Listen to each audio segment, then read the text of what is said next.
പ്രിയപ്പെട്ട പ്രേക്ഷകരെ, സുഖമല്ലേ?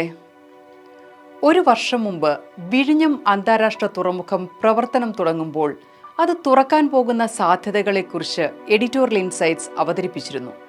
നിങ്ങളിൽ പലരും കണ്ടിട്ടുണ്ടാകും. അന്ന് പ്രതീക്ഷിക്കാത്ത തലത്തിലുള്ള വ്യക്തിത്വങ്ങളാണ് എന്നെ നേരിട്ട് വിളിച്ചതും സംസാരിച്ചതും. പൊതുവെ കേരള സമൂഹവും മീഡിയയും ഒക്കെ ചർച്ച ചെയ്യുന്ന വിഷയങ്ങളിൽ നിന്ന് മാറി വികസനത്തെയും നാളെയുടെ കേരളത്തെയും കുറിച്ച് വിഷണറിയായി ചിന്തിക്കാൻ കേരളത്തിലെ ഇപ്പോഴുള്ള തലമുറയ്ക്ക് കഴിയുമോ എന്നതായിരുന്നു പലരും പങ്കുവെച്ച ആശങ്ക. എന്നാൽ വിഴിഞ്ഞത്തിന്റെ യുഗത്തിൽ വിപ്ലവകരമായി ചിന്തിക്കാൻ കഴിയുന്ന തലമുറ ഇവിടെ വളർന്നു വരുന്നുണ്ടെന്നാണ് ഞാൻ പലരോടും പറഞ്ഞത്. വിഴിഞ്ഞം എന്ന തുറമുഖം ഒരടയാളമാണ്. നേരില്ലാത്ത രാഷ്ട്രീയത്തെയും സമൂഹത്തെ വിഭജിക്കുന്ന ചർച്ചകളെയും പടിയടച്ച് പിണ്ടം വെച്ച് വളരാനും ജീവിക്കാനും ചങ്കൂറ്റമുള്ള ഒരു യുവതലമുറയുടെ തലവരയായി മാറുന്ന അടയാളം. ടെക്നോളജി നൽകുന്ന അപാരമായ പുതിയ പിന്തുണയിൽ വിഴിഞ്ഞമെന്ന എക്കോസിസ്റ്റത്തിന് താഴേക്ക് കേരളമെന്ന ഒരു സംരംഭക എഞ്ചിനെ എങ്ങനെ യാഥാർത്ഥ്യമാക്കാമെന്ന് ചിന്തിക്കുന്ന തലമുറയിലാണ് എൻ്റെ വിശ്വാസം. യാന്ത്രികമായ വിദ്യാഭ്യാസത്തിനും അപ്പുറം എന്തൊക്കെ കോഴ്സുകളായിരിക്കണം ഇന്ന് പഠിക്കേണ്ടത് എന്നന്വേഷിക്കുന്ന യുവതലമുറയിലാണ് എൻ്റെ വിശ്വാസം. കാലത്തിനനുസരിച്ച് മാറാനാകാത്ത നേതാക്കളും പ്രത്യയശാസ്ത്രവും വിശ്വാസങ്ങളും ആചാരങ്ങളും എല്ലാം കടലിലേക്കും സാധ്യതകൾ കപ്പൽ കയറി കരയിലേക്കും വരുന്ന കാലത്ത് എൻ്റെ ചോദ്യം നിങ്ങൾക്കെന്താണ് ഈ നാടിന് നൽകാനുള്ളതെന്നാണ്. എഡിറ്റോറിയൽ ഇൻസൈറ്റ്സിലേക്ക് സ്വാഗതം. ഇതുവരെ കപ്പലുകളിൽ നിന്നും കപ്പലുകളിലേക്ക് ചരക്കുകൾ മാറ്റിയിടുന്ന ഒരു ഇടത്താവളം മാത്രമായിരുന്നു വിഴിഞ്ഞം. ഇനി സ്വന്തം മണ്ണിൽ നിന്ന് പ്രൊഡക്റ്റുകൾ പാക്ക് ചെയ്ത കണ്ടെയ്നറുകൾ ലോകത്തിന് നൽകുന്ന ഒരു ഗ്ലോബൽ ട്രേഡ് ഗേറ്റ്വേ ആയി മാറിയിരിക്കുന്നു വിഴിഞ്ഞം. ഇനിയൊരു കാഴ്ചക്കാരനായി നോക്കി നിൽക്കാൻ മലയാളിക്ക് സമയമില്ല. ഇത് കേവലം കടലിൽ കെട്ടിയുയർത്തിയ കല്ലും കോൺക്രീറ്റുമല്ല, വരും തലമുറയ്ക്കായി തുറക്കപ്പെട്ട സാമ്പത്തിക അതിജീവനത്തിന്റെ ഏക വഴിത്താരയാണ്. കാരണം എന്താണെന്നോ? 1,00,000 ഇൻഡസ്ട്രി യൂണിറ്റുകൾ തുറന്നാലും ഒരു നാടിന് ഒരൊറ്റ തുറമുഖം തുറന്നിടുന്ന സാധ്യതയ്ക്ക് പകരമാവാനാകില്ല. കേരളത്തിന്റെ വികസന ചരിത്രത്തിലെ ഏറ്റവും സുപ്രധാനമായ ദിവസമാണിതെന്ന് വിഴിഞ്ഞം എക്സ്പോർട്ട് ഇമ്പോർട്ട് ഉദ്ഘാടനം ചെയ്ത് മുഖ്യമന്ത്രി പറഞ്ഞു. അതെ, വിഴിഞ്ഞം ലോകത്തിലേക്കുള്ള കേരളത്തിന്റെ വികസന കവാടമാണ്. മറ്റൊരാളെയും ആശ്രയിക്കാതെ, ഇടനിലക്കാരില്ലാതെ നമ്മുടെ തനതുൽപ്പന്നങ്ങളും മൂല്യവർദ്ധിത പ്രൊഡക്റ്റുകളും ഇന്നവേഷനുകളിൽ പിറക്കുന്ന നൂതന സംരംഭവുമെല്ലാം കേരള ബ്രാൻഡ് എന്ന പേരിൽ ആഗോള വിപണിയിലേക്ക് നേരിട്ടയക്കാൻ വിഴിഞ്ഞം പരവതാനി വിരിക്കുകയാണ്. മുഖ്യമന്ത്രി ചൂണ്ടിക്കാണിച്ചതുപോലെ കണക്ടിവിറ്റി വികസനത്തിൽ തിരുവനന്തപുരം ഔട്ടർ റിംഗ് റോഡിനായുള്ള ഭൂമി ഏറ്റെടുക്കലിന് 3200 കോടി രൂപ സർക്കാർ അനുവദിച്ചു കഴിഞ്ഞു. ഇൻകൽ, കിൻഫ്ര എന്നിവ വഴി വലിയ ലോജിസ്റ്റിക് പാർക്കുകളും ഫ്രീ ട്രേഡ് സോണുകളും യാഥാർത്ഥ്യമാക്കാനുള്ള വേഗത കൂട്ടിയിട്ടുണ്ട്. എക്സിം ഉദ്ഘാടനത്തോടൊപ്പം പ്രഖ്യാപിക്കപ്പെട്ട ഏറ്റവും വലിയ മാസ്റ്റർ പ്ലാനാണ് മിഷൻ സമുദ്ര. വിഴിഞ്ഞത്തെ കേന്ദ്രീകരിച്ച് കേരളത്തിലെ മുഴുവൻ തീരദേശ വാണിജ്യ ഞരമ്പുകളെയും പുനരുജ്ജീവിപ്പിക്കുന്ന പദ്ധതിയായി സമുദ്ര പദ്ധതി മാറും. എങ്ങനെയാണെന്നറിയാമോ? വിഴിഞ്ഞം, കൊച്ചി എന്നീ 2 പ്രധാന അന്താരാഷ്ട്ര തുറമുഖങ്ങളെയും സംസ്ഥാനത്തുടനീളമുള്ള 18 മൈനർ പോർട്ടുകളുമായി ബന്ധിപ്പിക്കും. ആഭ്യന്തര ചരക്ക് നീക്കത്തിന്റെ പകുതിയിലധികം തീരദേശ ജലപാതകളിലൂടെയാകും. ഇതോടെ സംസ്ഥാനത്തെ നാഷണൽ ഹൈവേകളിലെ ഗതാഗതക്കുരുക്കും അപകടങ്ങളും പുകമലിനീകരണവും വൻതോതിൽ കുറയും. കേരളത്തിലെ 44 നദികളെയും കായലുകളെയും വാണിജ്യ വിനോദസഞ്ചാര റൂട്ടുകളാക്കും. കൊച്ചിയിൽ നിന്ന് ദുബായ്, ഗോവ എന്നിവിടങ്ങളിലേക്കും കാസർഗോഡ് മുതൽ തിരുവനന്തപുരം വരെയും കടൽ മാർഗമുള്ള പാസഞ്ചർ ഷിപ്പ് എന്ന സ്വപ്നം സാക്ഷാത്കരിക്കപ്പെടും. മലയാളി മനസ്സിലാക്കേണ്ട ആദ്യ പോയിന്റ് ഇതാണ്: വിഴിഞ്ഞമെന്നാൽ തിരുവനന്തപുരത്തിന്റെ മാത്രം സ്വത്തല്ല. ഓരോ ജില്ലയ്ക്കും അതിൻ്റെതായ വ്യാവസായിക സാമ്പത്തിക പുനർജനിക്ക് ഇന്ധനം നൽകുന്ന മാസ്റ്റർ പവർ ഹൗസാണ് വിഴിഞ്ഞം തുറമുഖം. വിഴിഞ്ഞം തുറമുഖത്ത് എക്സ്പോർട്ട് ഇമ്പോർട്ട് പൂർണ്ണമായും പ്രവർത്തന നിരതമാക്കുമ്പോൾ ഇന്ത്യയിലെ ഒരു സംരംഭകന് കിട്ടാവുന്ന ഏറ്റവും നൂതനമായ ചില ഓപ്പർച്യൂണിറ്റീസാണ് കേരളത്തിലെ നവസംരംഭകർക്കായി തുറക്കുന്നതെന്നറിയാമോ? ശീതീകരിച്ച നാടൻ ഭക്ഷണങ്ങൾ, ചിപ്സ്, ചക്ക, തേങ്ങ, അങ്ങനെ നമ്മുടെ ഏത് പ്രൊഡക്റ്റുകളും വാല്യൂ ആഡഡ് പ്രൊഡക്റ്റുകളും വിഴിഞ്ഞം വഴി Europe, America, Gulf വിപണികളിലേക്ക് നേരിട്ടെത്തിക്കാം.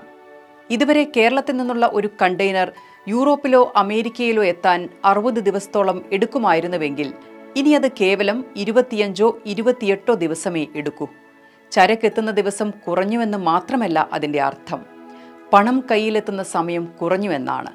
Operational expense ബെറ്ററായി manage ചെയ്യാനാകുന്നു എന്നതാണ്. കയറ്റി അയക്കുന്ന കണ്ടെയ്നറുകളുടെ ഫ്രീക്വൻസി കൂടുന്നുവെന്നതാണ്. ചുരുക്കത്തിൽ ബിസിനസ് ഇരട്ടിയാകുന്നു എന്നതാണ്. ഇത് അവസരമായി ഉപയോഗിക്കാൻ അറിയാവുന്നവരെല്ലാം രക്ഷപ്പെടും. മലയാളിയാകണമെന്ന് വാശി പിടിക്കേണ്ട. തമിഴനും തെലുങ്കനുമൊക്കെ നമ്മളെക്കാൾ ബിസിനസ് എക്യുമെനുണ്ട്. അവരാകും ഈ സാധ്യതയെ ഏറ്റവും കൂടുതൽ ഉപയോഗിക്കാൻ പോകുന്നതെന്ന് വ്യക്തം. ആരായാലും നമ്മുടെ നാടിൻ്റെ സമ്പത്താണ് ചലിക്കാൻ പോകുന്നത്. കൂടുതൽ ബെറ്ററായി ചിന്തിച്ചാൽ മലയാളികളായ നമുക്ക് കൊള്ളാം. വിഴിഞ്ഞത്തേക്ക് ചരക്കുമായി രാജ്യമെമ്പാടു നിന്നും കണ്ടെയ്നറുകൾ വരാൻ പോവുകയാണ്. തിരുവനന്തപുരത്തും പാലക്കാട് ഡ്രൈ പോർട്ടിലും ആധുനിക ടെമ്പറേച്ചർ കൺട്രോൾ ഗോഡൌണുകൾ ഇനി അനിവാര്യമാണ്. നോക്കിക്കോളൂ, ആധുനികമായ ഈ കോൾഡ് സ്റ്റോറേജ് ചെയിൻ പുതിയ $1 മില്യൺ സംരംഭകരെ സൃഷ്ടിക്കാൻ പോകുന്ന വലിയ മേഖലയായിരിക്കും. കപ്പലുകൾക്കാവശ്യമായ കുടിവെള്ളം, ആഹാരം, ക്രൂ സർവീസിംഗ്, ചെറിയ സ്പെയർ പാർട്സുകൾ എന്നിവ വിതരണം ചെയ്യുന്ന ഏജൻസികൾക്ക് തിരുവനന്തപുരത്തും കൊച്ചിയിലും ആവശ്യമേറും. വിഴിഞ്ഞം പോലുള്ള വലിയ ഇൻഫ്രാസ്ട്രക്ചർ ഒരു സംസ്ഥാനത്തിന്റെ മുഖച്ഛായ മാറ്റും. പക്ഷേ അതൊരു ഇൻഫ്രയ്ക്കൊപ്പം ഡിഫോൾട്ടായി വരില്ല. എന്നുവെച്ചാൽ മിന്നലിനൊപ്പം ഇടി മുഴങ്ങുന്നതുപോലെ വിഴിഞ്ഞം തുറമുഖം സാധ്യതയുടെ കലവറ താനെ തുറക്കില്ല. അതിന് ഗവൺമെന്റ് അനുമതികൾക്കായി ചടുലമായ സർക്കാർ മിഷനറി ഉണ്ടാകണം.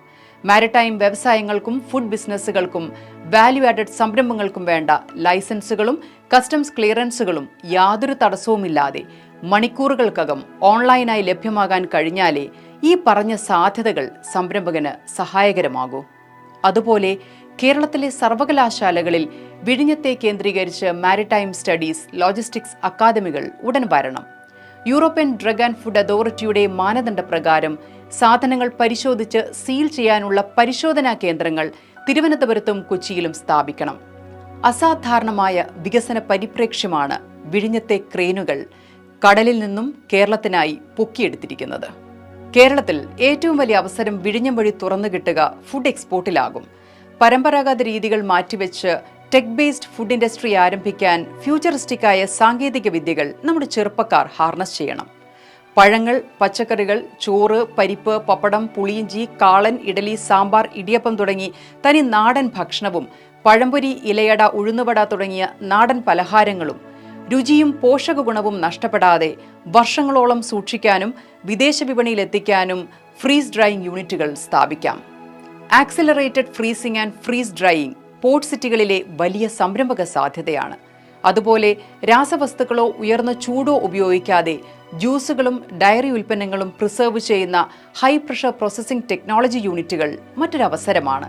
വിഴിഞ്ഞം വഴി കയറ്റി അയക്കുന്ന സീ ഫുഡ്, മസാലകൾ എന്നിവയുടെ താപനില വിദേശത്തിരുന്ന് തത്സമയം ട്രാക്ക് ചെയ്യുന്ന സെൻസർ അധിഷ്ഠിത സപ്ലൈ ചെയിൻ നെറ്റ്വർക്കുകൾ അഥവാ smart logistics and IoT reefer കണ്ടെയ്നറുകൾ വേറൊരു സംരംഭക സാധ്യതയാണ്. വെറുമൊരു തുറമുഖം വന്നതുകൊണ്ട് മാത്രം സമ്പദ് വ്യവസ്ഥ മാറില്ല. മറിച്ച് അതിനു ചുറ്റുമുണ്ടാകുന്ന ട്രാൻസാക്ഷനുകളാണ് മാറ്റമുണ്ടാക്കുന്നത്. ടാലന്റ്, ജോലി, ഇൻഫ്രാസ്ട്രക്ചർ, ഇക്കോസിസ്റ്റം ഇവയെല്ലാം ചേരുമ്പോഴേ പൂർണ്ണമായ അർത്ഥത്തിൽ വിഴിഞ്ഞം കേരളത്തിന് വഴിയായി മാറൂ. അതുകൊണ്ട് തന്നെ ഫുഡ് ടെക്നോളജിസ്റ്റുകൾ, പോർട്ട് ക്വാളിറ്റി അഷുറൻസ് അനലിസ്റ്റുകൾ, വെയർഹൌസിംഗ് ഓട്ടോമേഷൻ വിദഗ്ധർ തുടങ്ങി ആയിരക്കണക്കിന് തൊഴിലവസരങ്ങളിലേക്ക് സംസ്ഥാനം ചുവടുവയ്ക്കുകയാണ്. തിരുവനന്തപുരം മുതൽ കാസർഗോഡ് വരെ സംരംഭത്തിനും വികസനത്തിനും വിഴിഞ്ഞം സാധ്യത തുറക്കുമ്പോൾ യുവാക്കൾ ഇനി ജോലിക്കായി എന്താണ് പഠിക്കേണ്ടത്? Maritime supply chain, logistics, digital supply chain management, automated warehouse operations എന്നിവയിലെ പ്രൊഫഷണൽ കോഴ്സുകൾ നോക്കിവെച്ചോളൂ.